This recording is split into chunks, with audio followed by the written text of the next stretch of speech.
እንደ እውነታው ከሆነ ክርስቲያን ከሕግ በላይ ነው። ግን እኛ አሁን ከሕግ በታች ነናል። ምን ማለት ነው?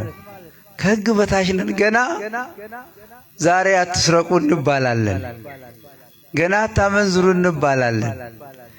ገና እናትና አባትን አክብር እንላለን። ምክንያቱም አሁን ደግሞ እናትና አባትን የሚሳደብ ትውልድም እያፈራን ስለሆነ ማለት ነው።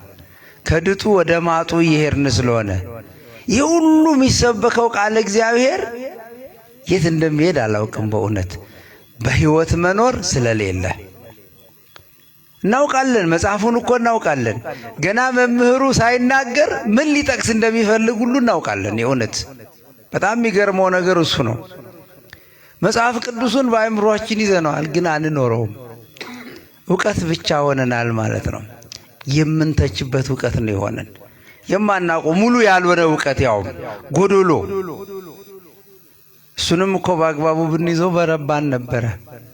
እሱንም ጎዶሎ ስለሆነ እንስታለን፣ እንደፋፈራለን፣ በማይሆን ስህተት ላይ እንወድቃለን።